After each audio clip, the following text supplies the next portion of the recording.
kasi nga they don't want to strain it. Kasi nga 1 week pa lang siya nakabalik. Sabi ko, Arcoxa lang yan. Kayang-kaya ni Tubo yan. And Tubo is right there in the middle as he digs it up.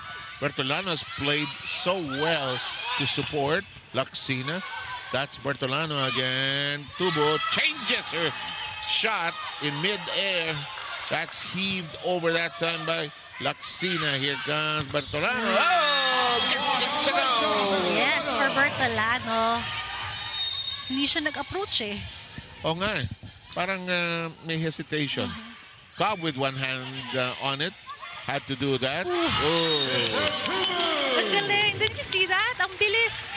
One hand. F2 and LaSalle. That's why she said she's confident that the winning mentality is there. And she won't be giving up just yet. Just like what we saw at the tail end of set number 2. You even noted that she... Baka ito nga hinahanap ng Foxies, yung no? Spark.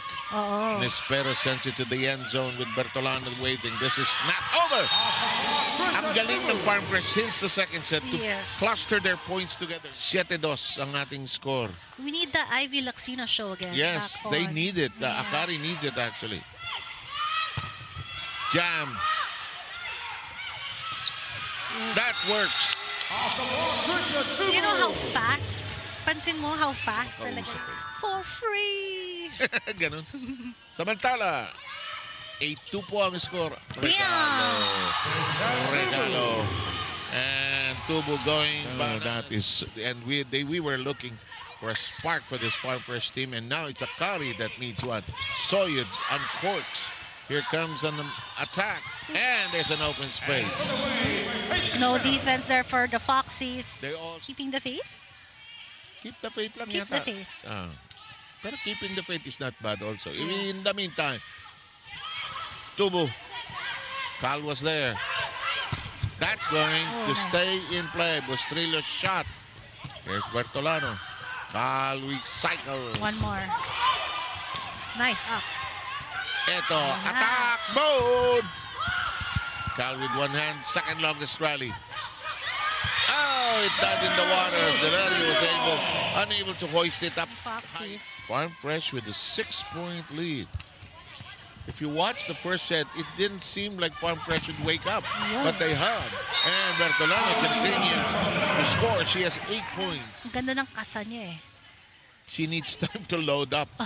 In the Loading. meantime, yep, yes. Yeah. Oh, hindi naman buffering.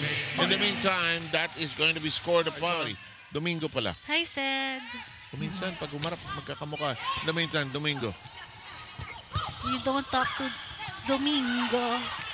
And that is on the floor. Ivy has been going for that angle na down the line. Yes. Hatawin ko na. Tangkad ng blocker ko si Soyud. Kung i-block, fine. Baka naman dumaplis nun. Nice up. Inside. Single block for Trisha Tubo. Ang alam ko. Soyud, block. Azarena gets out of the way. Single block. Oh, but hindi na ibaon. Jonella just knows what's to do. That will count. And Espero ends up sprawled on the floor. And kaya naman yung ating fans, pag dumadating yung Japanese team ng men's sa BNL, bananas eh. In the meantime, Soyud knocks that through 2 defenders. yeah. Soyud. Katabi lang natin. Katabi lang natin. And good it's save. alive. Cobb made something happen there. Delario sets up Dakis, and Dakis got that to connect. Yes. Forever that. Naalala ko dati si Coach Roger. Sa FU gym kami noon. Sabi niya, huwag yung ipapascore si Dakis kasi guguho yung gym, yung FU gym. Gumuho na eh, nakascore. Gumuho na. Serve. That tackles the net. Good sharp drive in play. Dakis! That's blocked. They stretch. They reach. They connect. That'll work! That's the second time. From taking a 2-1 lead here in this match. Kala ko upo na si Coach Taka. Hindi. Kinuha niya lang yung iPad. Single block. Ay, ba't di niya pinalo? Oo nga. Ewan ko. Tanong natin ha. Sige. Dakis, Cobb. Oh no. Regalo. Hindi na diinan. Cobb. Wow. Oh, great pick up that time by Saan siya Bertolano. galing? What? Hindi Doon ba? siya bigla.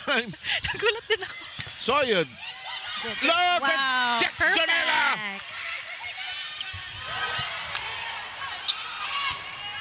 This could take forever, but no, wala namang forever.